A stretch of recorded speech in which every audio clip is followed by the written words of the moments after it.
as a child, you will be in the war. You don't remember how life was before the war. So you think life is like this, living in shelters, bombing down, houses broken. Yeah, we went to school, but sometimes you do, sometimes you go. It depends if the day is going to be with a lot of air raids or not. Like, they got the spies. The spies will tell them where to bomb. And everything was secret. It's like the petrol, not in the usual tanks. No, the petrol hidden in a place, all in jerry cans. Hidden. Nobody knows where the petrol is. It's hidden, but the spies found out it was hidden in the prison. So they bombed the prison, and there were flames up to the clouds. Huge flames, you can see them from miles away.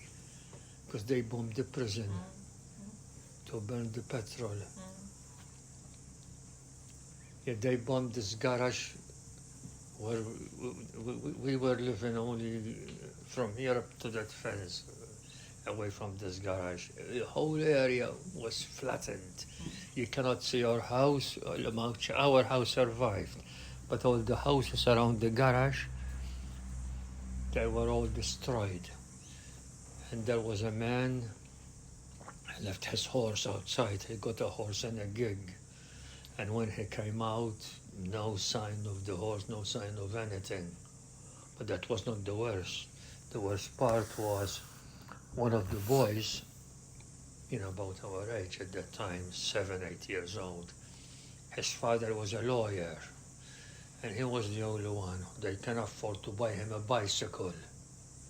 So he didn't come in the raid shelter because he was afraid that somebody will pinch his bicycle.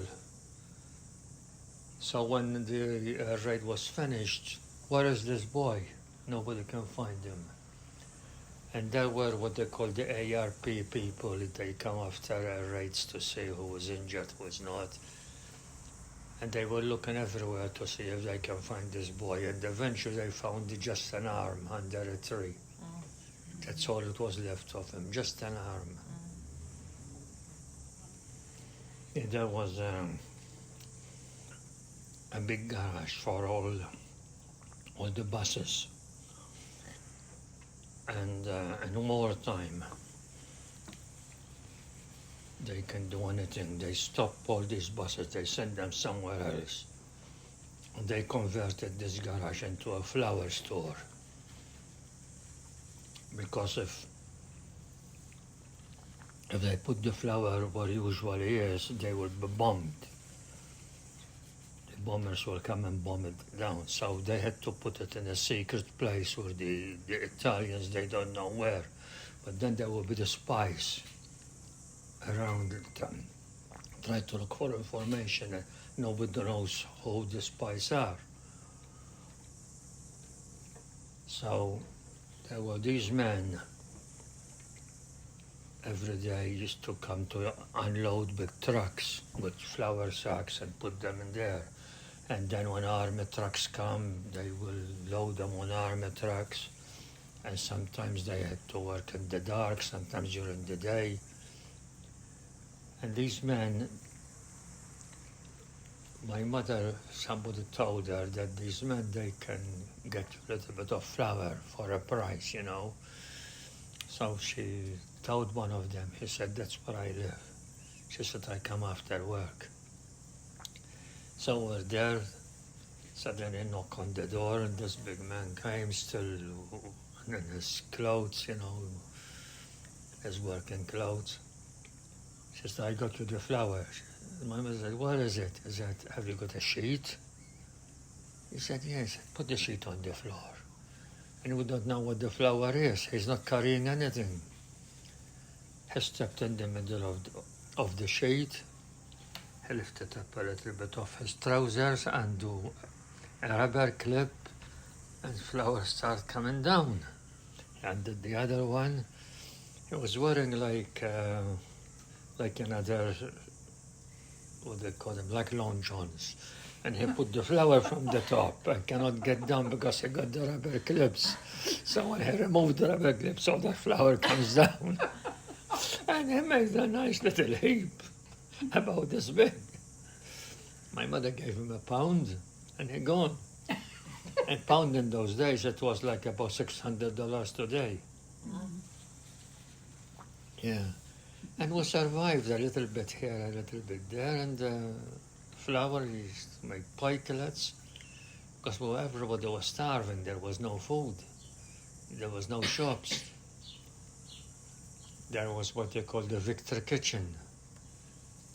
The Victor Kitchen, you got a coupon according to your family. They give you a couple of small things like this, whatever. Like if they have got corn on the cob, you will be eating the corn, even the cob you wouldn't even know. Everything it will be grounded.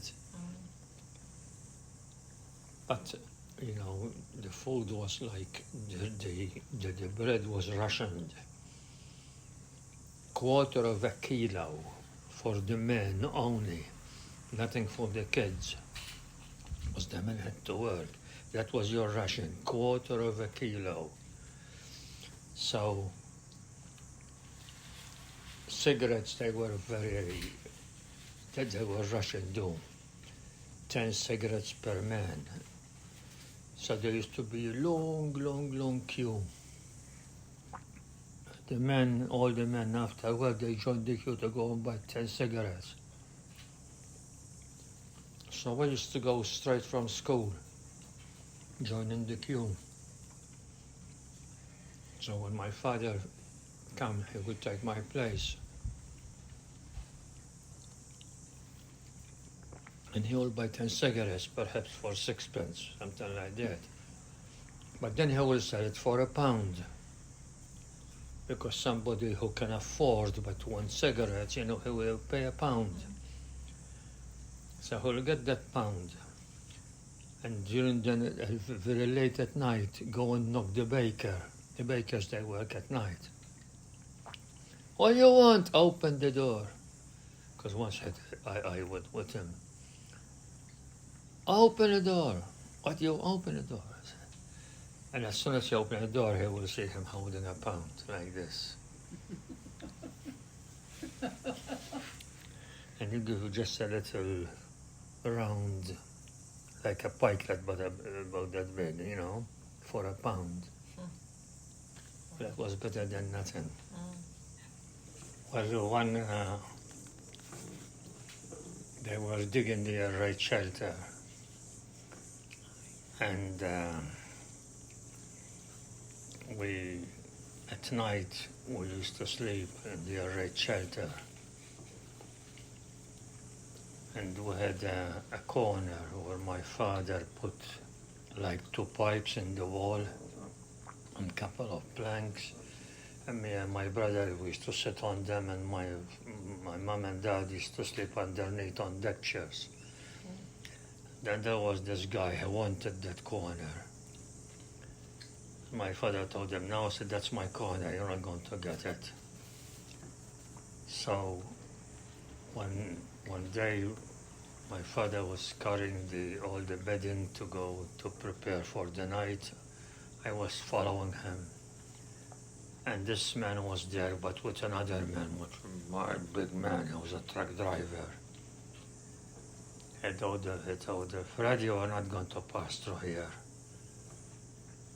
I said, why not? He said, because I'm stopping you and I'm going to take that corner. So I was holding a pillow. My father grabbed the pillow. He put a big rock about this big in it. And he smashed this guy, this big one. He smashed him. Then he threw it away. He said, now just you and me. But to come to, you know, to get one of them down first. He said, now just you and me. And he ran away. And is there anything else you remember about being a child at the time? Well, we used to live in the air raid shelter because bombs coming every day, raids coming every day. And we used to go to the air raid shelter, and myself and a few other, 2 or 3 other kids about my age, because the air raid shelters, they have like at least 2 entrances. If one is blocked, they can get away from the other. So we used to go down into the air raid shelter, and me, myself, and another boy, even a little girl that was with us about our age, we used to get out from the other one and go on the grass. It will be completely dark at night, and watch the war in the sky. And you see these searchlights like a big ray. Looks like bluish, sort of. And they search the sky, they search for the Italian planes. And if one of the searchlights, they will go everywhere like that.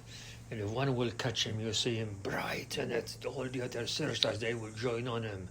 Then the British fighters, they go and attack him, and you used to watch there on the grass, and you see these sparks. Ching, ching, ching, then he flap and flame and come down. For us, if we are watching a movie, we didn't know what's exactly what's happening. These sparks, we didn't realize those sparks are like bullets from planes shooting the other one, sort of.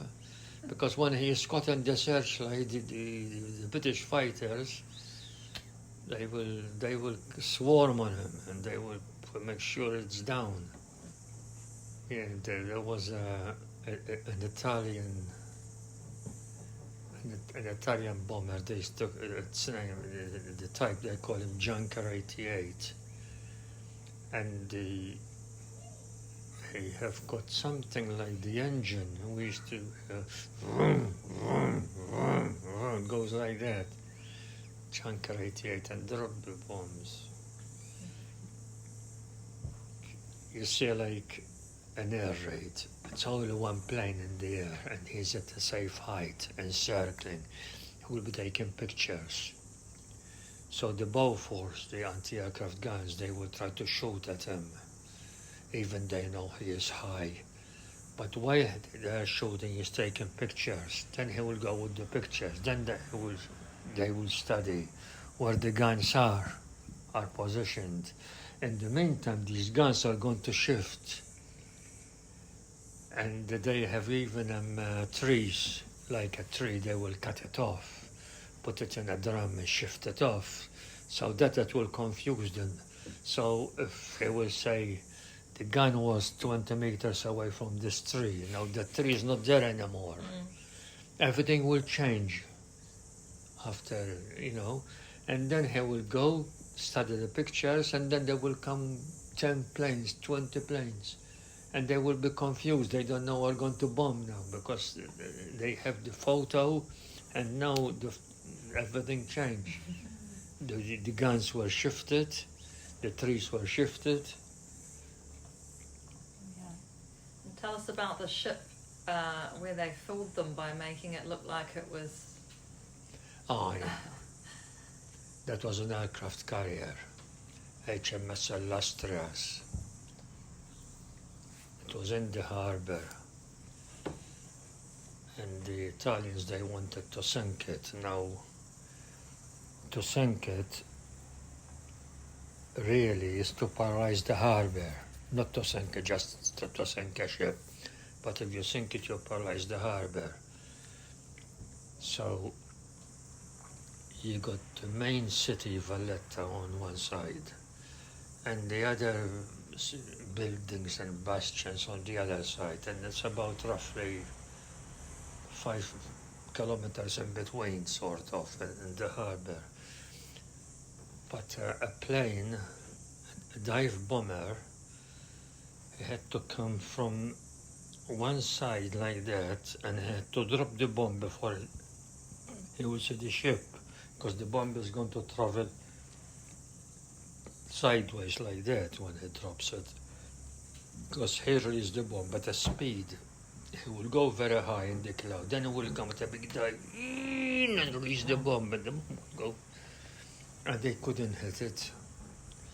And there were 5 days continuously one squadron hitting, one squadron going that way, one squadron going this way, one squadron refueling. They reckon there were 5 squadrons and working like a chain, one after the other one, and they couldn't hit it. Then 5 days non-stop. Then suddenly it stopped. It stopped. Then they saw one plane, very, very high. They tried to shoot him, but it was so high that the bombs, they don't reach that height. And he was circling to read the area, sort of see how he's going to do it. Circling, then suddenly he disappeared. He will go now, then he will come with a big dive, with a big speed. And everybody saw him coming and released the bomb and hit this Illustrious, but hit it on the edge, like that. It would do damage, but not enough to sink it, or it didn't hit any petrol stations or bomb. Just hit the edge of it. So people, they can hear the spies talking on radio, talking to the pilot. You hit it. You hit it. Then the captain ordered the ballast tanks on that side to fill that side and empty the other side, and they tilted. So everybody thought it's sinking. It's tilting. Everybody believed, even us, we didn't know what's going on. It's sunken. They hit it. Then when it was dark enough, it came straight again. And moved out of the harbor. And then once it moves out of the harbor, they lose interest to sink it. Eventually it was cut for scrap. What was that ship that came limping into the harbour? That's the Ohio. Ohio, that's it, yeah. Yeah, the Ohio, it was a brand new tanker built in America. And at the time, I think Roosevelt was the president, and Roosevelt gave it to the British because America was not involved in the war yet. America came in the war when the Japanese attacked Pearl Harbor. That was after. That was close to the end of the war, just about 1945, I think. So if they give it to the British to assist them in the war, it's it doesn't look right. So somehow they gave it to the British, but the British changed its name. Still Ohio, but they don't say Ohio. OH-10. So the OH-10, it was filled up from Scotland with petrol, kerosene, diesel, whatever it's needed to come to Malta, because everything was finished. And they bombed it, but the Ohio itself, it had anti-aircraft guns on it, even it was a tanker. And then again they hit it several times, and eventually, because they were hitting it with torpedoes from under the water too, eventually they cut it in two, but it was like you can see one half moving and the other half moving, but still joined. So they put two sort of Navy craft, one on each side, to try to keep it afloat. And eventually got into the harbor, but they put it in shallow water, like to scuttle sort of. But they were able to empty it. What's left, kerosene and diesel and all that. And then eventually they cut it completely into halves, and they had to sink it in deep water. And was there a story about an Italian pilot or something, a young... Oh, that's one of the Italian fighters. It fell on a farm, not very far from where we live. And the pilot was just a young kid, about 18, 19. And he survived. And he was shaken, and he came, and the people around where we lived, they felt sorry for him. And they offered him, they came home and they gave him some coffee or whatever. Yeah, and when their husband came from work, I said, if you'll be caught, you go to jail. You're hurting a prisoner. And they rang the police, and the police, they came and they took him away. He's a prisoner of war. He was young, but he was a fighter pilot. Yeah. The other very heartbreaking story was they were doctors, students to be doctors. And some of the students, they go to try to get their certificate as a doctor from Italy instead of from Malta. Some they go to Germany, some they go to England, and some they get it from University of Malta. But anyway, each one have got a preference. So those who were in Italy, when the war started, the Italian government people told them, you had to go home now. We're in a war with the British, so you cannot stay here. And there was one of them, he said, do I have any choice? I said, like what? He said, I want to be an Italian. I want to join the Italian army. Oh, yes, he said. You know, it was illegal, but they told him, yes, you can. So they gave him an Italian uniform and they fooled him in a way. They told him, you are in the Italian army. They told him, we are going to put you in a submarine. The submarine that will float in Malta during the night. And he will try to discover where, say, petrol or whatever is. And they had to let him off on a very remote area where there is big waves. They let him off on this rubber dinghy during the night out of the submarine, and a big wave came and crushed him across the rocks. And then the fishermen came around in the morning and they found him there unconscious, bleeding, but wearing an Italian uniform. So they will call the authorities will come and take him to hospitals. According to Geneva Convention, you will look after him, you take him to hospital and keep him as a prisoner. So they took him to hospital, and so far he's an Italian soldier. But when some doctors came to see him again, he told them, I saw you somewhere. Then one told him, you are not what you say. Who you say you are? So you were a student at University of Malta, and then you shifted to the university. And then they checked out and they found that he was a spy, not a real soldier. He cannot be an Italian soldier. It's illegal. You're a spy. And according to Geneva Convention, there is only one thing for a spy. You had to hang him, and they hanged him. And his last words, he said, Viva Italia. And the pumping went down. Goodness. He left Italy more than he left the British. Yeah. Yeah, he was a spy. And that's where people like him, they were telling them where the petrol is and where the flour is hidden and things like that. Yeah, then I had an appendicitis, and they took me out from the shelter into the ambulance. The ambulance running, ringing the bell, running to the hospital. The ambulance have got a big red cross on the top so they don't attack it.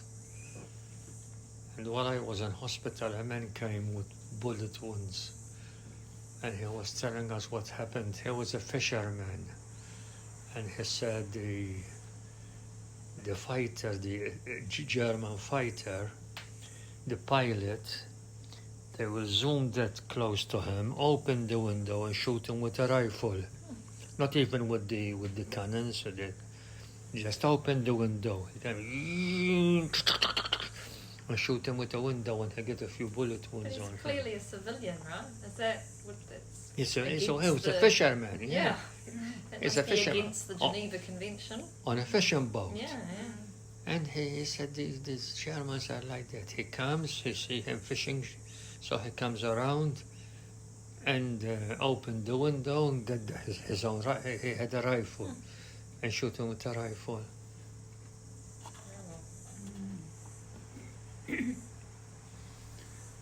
Yeah, it was a time in the war that it won't happen again. Nowadays, now the war it will be completely different. Yeah. Even you see the old warships, no guns anymore, no, just rockets, missiles. There's so many churches in Malta. Were a lot of them saved, or was there a lot that were just bombed? Well, the church, you remember when we went to Sanglia Yeah. and we saw the statue coming out of the church? Yes. That was flattened down, the church. It was Right. rebuilt. That one. Not many churches they were hit. It was not their target, the churches, really, the No, Italians. No. What was that church we visited where, up at the top of the dome, there was something? That was Mosta Church. You pointed out to me. Yeah. We saw that you see the bomb itself, the bomb that was there. Yes, It's about this big. that's right. Yeah, this dome, it's the third largest dome in the world, Mosta Church. And the bomb came through the dome, made a hole, it's roughly about this big, fell into the church, and it didn't explode. They reckon it's a miracle, it's a real miracle to come into the church, Yeah. come into the dome, drop into the middle of the church, a church full of people, and nobody is hurt, Yeah. and it didn't explode. So eventually they will take all everything from inside it, but they keep it there Yeah. as a Yeah. as a memoir, I saw sort that. of. Yeah. Wow. Yeah, and the potato story was a good one too. There was a big area with grown potatoes, but the farmer who's grown potato, he's not allowed to sell it. He had to sell it to the government, and the government will make foods into the kitchens and feed the armies and the navies and everything. So I remember in those days, if somebody dies, the guy who make the coffins will put a coffin on a handcart and deliver it on a handcart. So once the police stopped this guy with pushing the coffin on a handcart, they said, "Open it up," and it was full of potatoes. So my mother, she used to take like a pillowcase, fill the pillowcase with potatoes. You had to pay good money for it. It cost you £1 or something. And then we'll dress it up like a baby. And hold it like a baby with a shawl and with a hat on it and everything. And comes out of there holding the baby.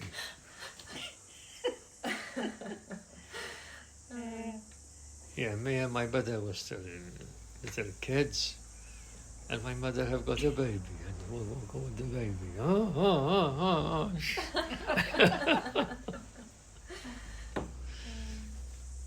But we survived, and because what they call like there was no nutrition, all the kids they were full of like pimples all their bodies.